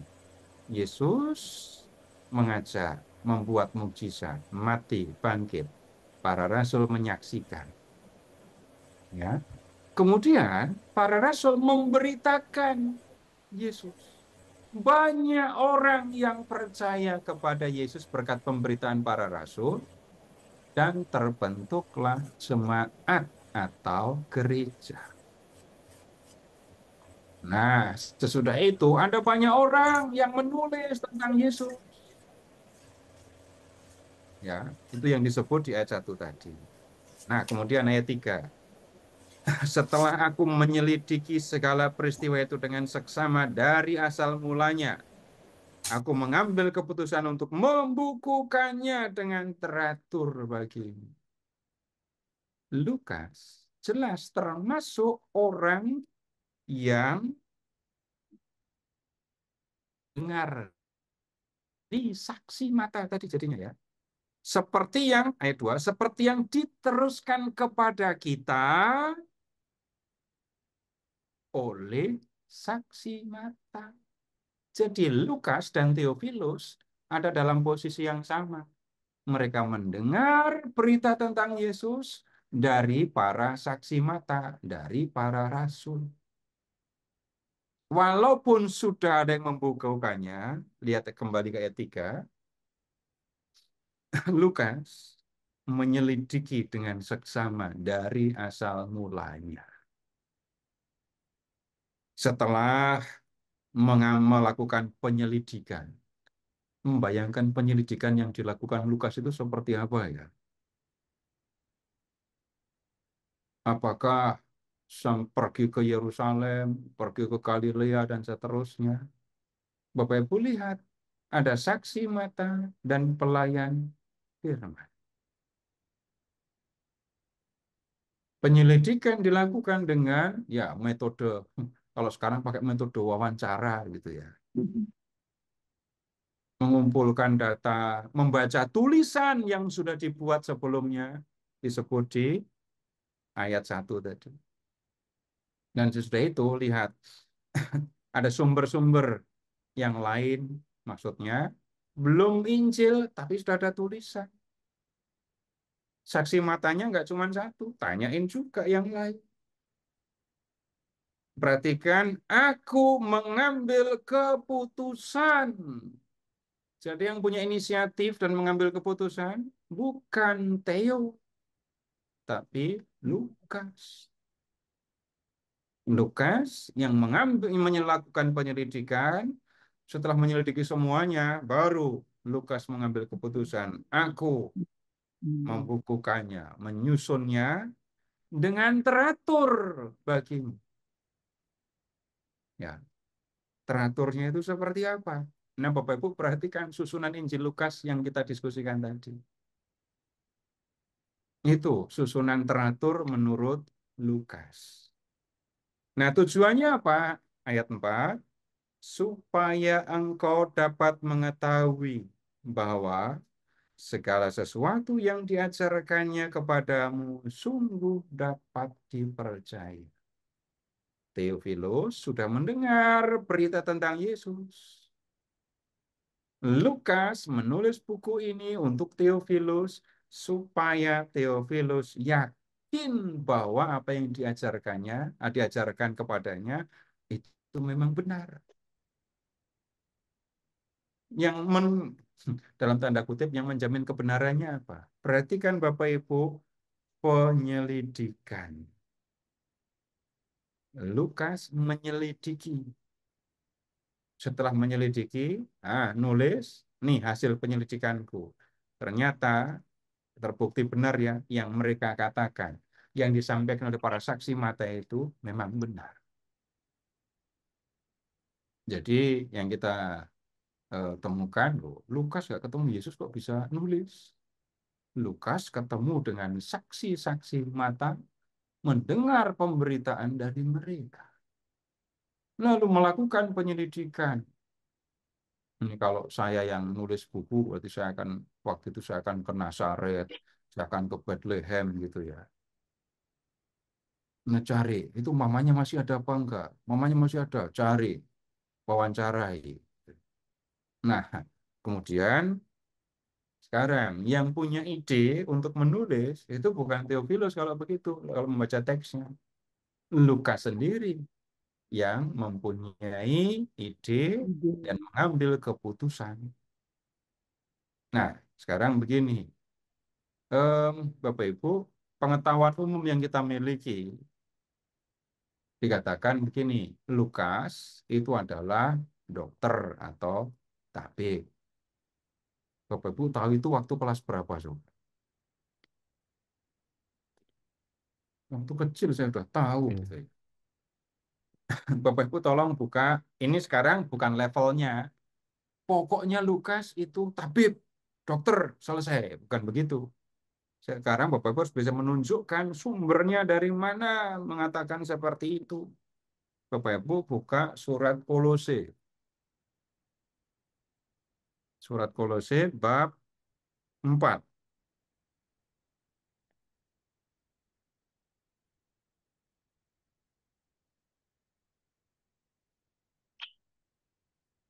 Surat Kolose bab 4. Ini kan Paulus nulis surat untuk jemaat Kolose gitu kan. Lalu ayat 14. Bab 4 Lukas 4 ayat 14. Salam kepadamu dari tabib Lukas, ya, yang terkasih, dan dari Demas. Nah, kita menemukan di sini ya pernyataan bahwa Lukas itu adalah tabib. Lalu kita bisa melihat enggak tanda-tanda bahwa Lukas itu memang tabib di dalam Injilnya. Ada indikasinya sebenarnya. Bapak Ibu sekarang tolong membuka dulu Injil Markus ya.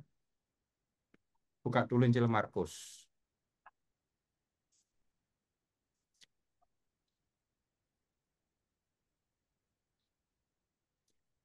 Bab 5.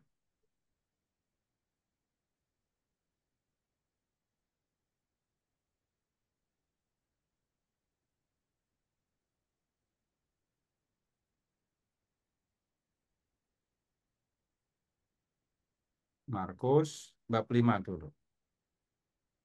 Lihat ayat 25 dan 26.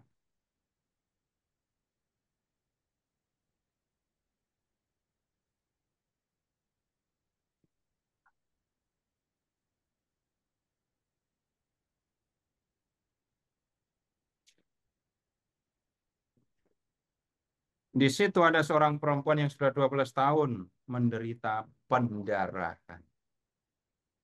Ia telah banyak menderita di bawah perawatan banyak tabib, sehingga telah dihabiskannya semua yang ada padanya, namun sama sekali tidak ada faedahnya, malah sebaliknya keadaannya semakin memburuk. Sekarang Bapak Ibu bayangkan dan jawab ada apa adanya. Mungkin nggak seorang tabib ngomong kayak gini, ayat 26 tadi.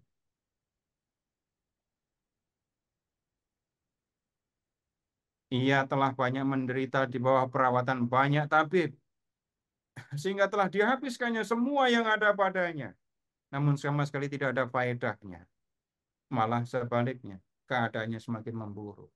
Harta bendanya sudah dihabiskan untuk membayar tabib, enggak sembuh, malah tambah buruk keadaannya. Ini kalau dokter tega nggak ngomong kayak gini. Kalau Bapak Ibu itu adalah dokter gitu ya. Tega nggak ngomong seperti ayat 26. Enggak. Jawab. Enggak. Saya yang bukan dokter aja nggak tega, apalagi yang dokter. Sekarang Bapak Ibu buka Injil Lukas, bab 8.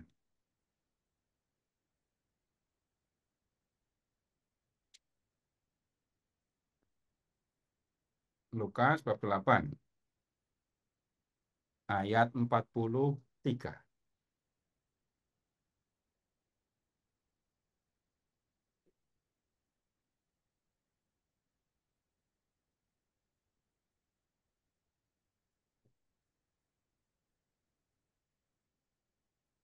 Sudah ketemu? Ya. Sama dengan yang di Markus tadi, tapi perhatikan detailnya. Di situ ada seorang perempuan yang sudah 12 tahun menderita pendarahan dan tidak berhasil disembuhkan oleh siapapun. Jelas beda kan? Ini masuk akal kalau Lukas yang ngomong tidak berhasil disembuhkan oleh siapapun. Kalau Lukas bicaranya seperti Markus, nggak mungkin dia lakukan. Agak repot, berat untuk bicara kayak gitu. Kan dia ingat teman-teman seprofesinya, koleganya yang tabib. Tabib itu jadinya kerjaannya bukan menyembuhkan orang, malah menghabiskan harta orang. Nggak enak benar kalimat kayak gitu kan. Nah, Lukas tampak di sini memperhalus ungkapan yang ada di dalam Injil Markus. Dan ini bisa dipahami karena latar belakang Lukas tadi. Berikutnya, sekarang Bapak Ibu kita ke Getsemani ya. Lukas. Lukas bab 22.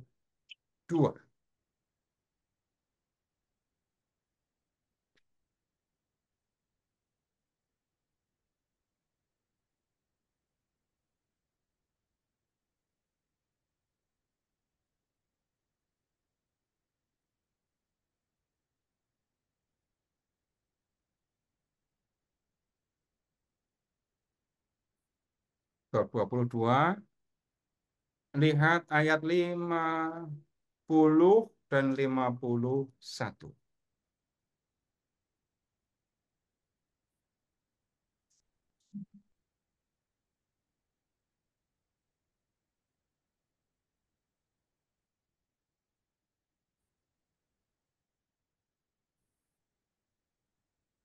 Lalu seorang dari mereka menyerang hamba imam besar dan memotong telinga kanan.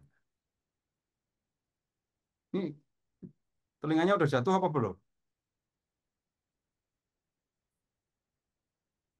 Lalu, namun Yesus berkata, hentikan. Lalu ia menyentuh telinga orang itu dan menyembuhkannya. Jadi telinganya udah jatuh apa belum? Belum. Belum. Ternyata belum putus ya. Belum. Kiwir-kiwir. Potong telinganya. Apa terjemahan bahasa Indonesia, bahasa Jawanya ya? Kiwir-kiwir. Kiwir-kiwir. Bapak Ibu, begini. Bapak Ibu boleh buka Markus, Matius, Yohanes, ada semua. Tapi hanya Lukas yang berbicara tentang Yesus yang menyentuh telinga orang itu dan menyembuhkannya. Oh, Yesus bisa menyembuhkan. Ada orang yang mau kehilangan telinga, gitu ya. Masa Yesus diam saja? Nah, dalam Lukas diceritakan Yesus menyembuhkan telinga orang itu. Ini indikasi Bapak Ibu di dalam teks sendiri yang menunjukkan bahwa ya Lukas itu dokter, tapi kalau begitu wajar kalau dia adalah orang yang terpelajar dan perhatikan di pendahuluan tadi menyelidiki, membukukan dengan teratur.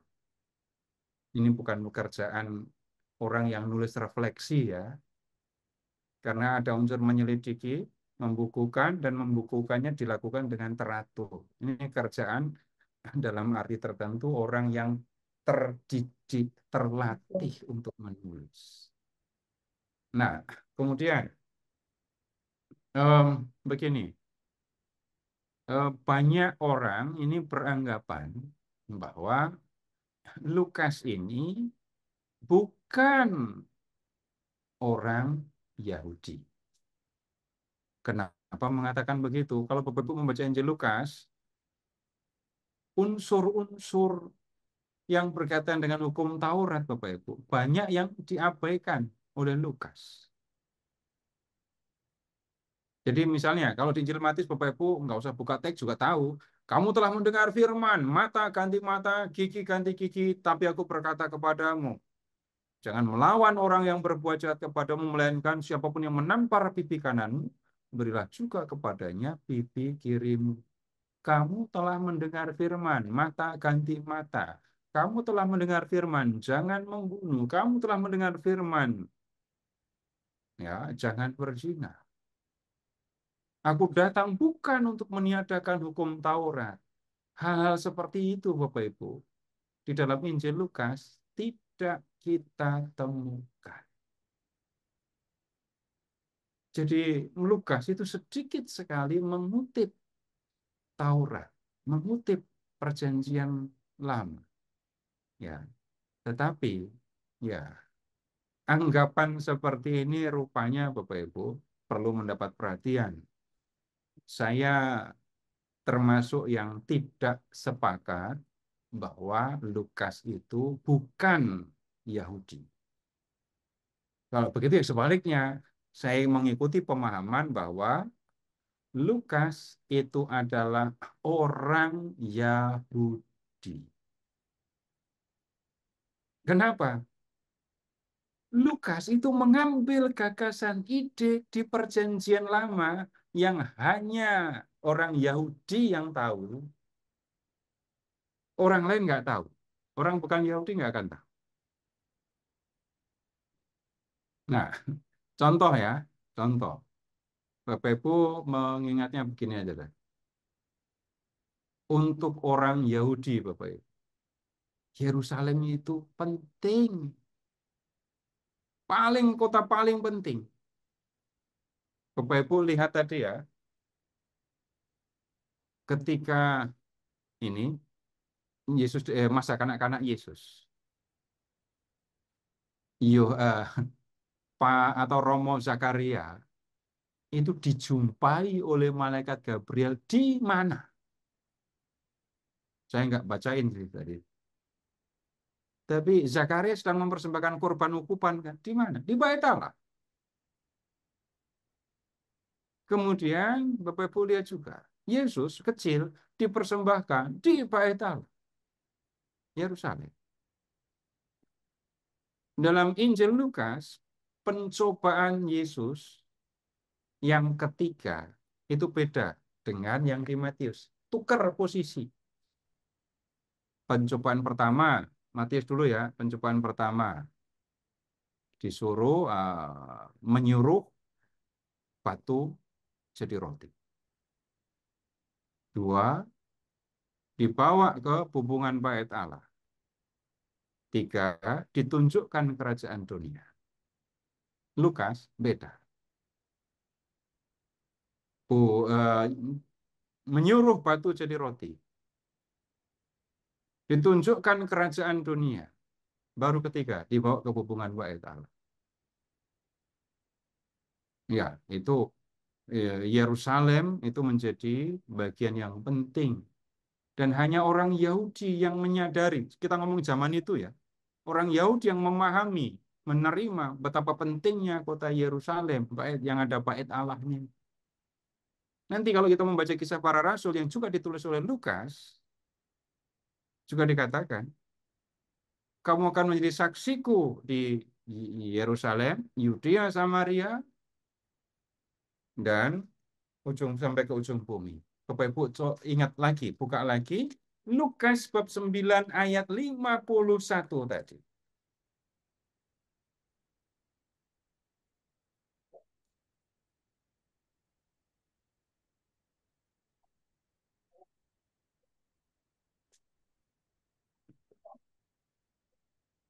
Ia mengambil keputusan untuk pergi ke Yerusalem. Kemudian di perikop sebelumnya, Yesus yang dimuliakan di atas gunung.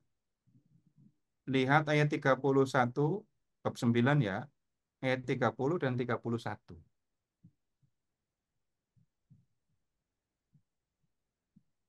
Tampaklah 2 orang berbicara dengan dia, yaitu Musa dan Elia. Keduanya terlihat dalam kemuliaan dan berbicara tentang kepergiannya yang akan dikenapinya di Yerusalem. Jadi Bapak Ibu tahu isi obrolan antara Yesus dengan Musa dan Elia, yaitu rencana Yesus ke Yerusalem. Nah, berikutnya tadi kalau yang ini saya bacakan. Itu yang pertama, indikasi bahwa ini ya, Lukas itu orang Yahudi. Memberi perhatian penting kepada Yerusalem. Yang kedua, jadi penyelamatan juga terjadi di Yerusalem. Pemberitaan Injil juga akan mulai di Yerusalem. Kemudian yang berikutnya, Bapak Ibu, tentang Yohanes Pembaptis, itu dikatakan bahwa dia akan berjalan dalam roh dan kuasa Elia. Sebelum Tuhan datang, Tuhan akan mengutus Nabi Elia. Dan tugas Elia adalah memulihkan hati bapak kepada anak dan hati anak kepada bapak. Bapak Ibu tahu nggak yang saya ucapkan ini kutipan dari mana? Yang pernah belajar bersama saya pasti tahu. Karena Bapak Ibu bukan orang Yahudi, wajar kalau tidak tahu. Ya, Karena Yohanes. teks ini nyelip di kitab Maleaki. Perikop terakhir di kitab Maleaki. Ini kalau nggak Yahudi nggak akan tahu yang kayak gini, gitu. Dan ini menunjukkan Lukas itu ya orang Yahudi. Berikutnya, em, Bapak Ibu, Yesus itu take off ke surganya di mana? Yerusalem. Nah benar kan? Coba lihat ke Kisah Para Rasul dah. Bukit Zaitun.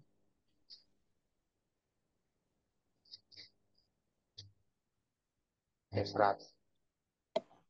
Kitab ini Kisah Para Rasul bab 1 ya. Lihat ayat 10, 11 dekat-dekat situ loh.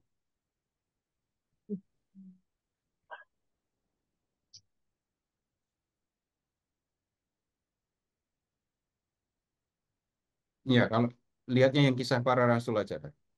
Kisah Para Rasul juga ditulis oleh Lukas.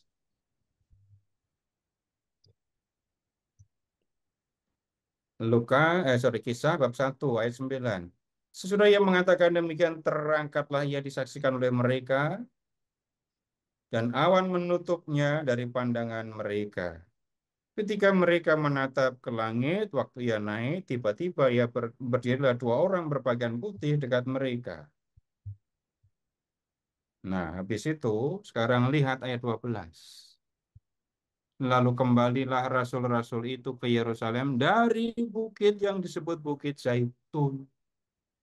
Jadi, Yesus take off-nya di Bukit Zaitun.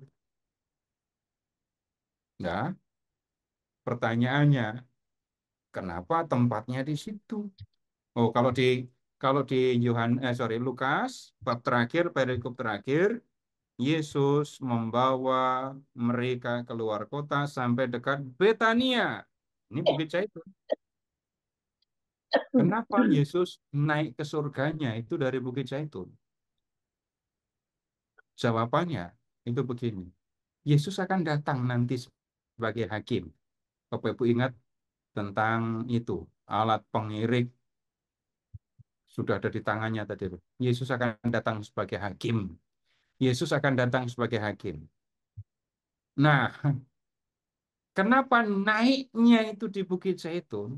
Karena nanti Yesus akan turun juga di Bukit Zaitun, dan di bukit atau di lembah antara Yerusalem dan Bukit Zaitun, disitulah Tuhan akan menghakimi. Dan Bapak Ibu, ini seperti yang dikatakan oleh seorang nabi di perjanjian lama. Tuhan akan datang di lembah Yosafat antara Yerusalem dan Bukit Zaitun, dan di tempat ini bangsa-bangsa akan datang dan Tuhan akan menghakimi. Bapak Ibu tahu nabi siapa yang mengatakan ini? Lukas tahu. Karena Lukas, karena begini, sederhana saja Bapak Ibu pegang Alkitab, bisa baca. Nah, kalau orang di abad pertama, orang bukan Yahudi, dari mana bisa tahu isi Alkitab Yahudi? Saya yang pegang aja baru belakangan tahu kok, apalagi orang di zaman kuno yang nggak pegang Alkitab. Tapi Lukas orang Yahudi, maka dia tahu Nabi Yoel yang sudah mengatakan bahwa Tuhan akan datang menghakimi bangsa-bangsa di lembah Yosafat. Lembah yang dimengerti sebagai antara Yerusalem dengan Bukit Zaitun. Baik, Bapak Ibu, malam ini sampai di sini dulu. Untuk pertemuan berikut, Bapak Ibu tolong baca, jangan cuma sekali ya, bab 1, bab 2, bab 3, bab 4.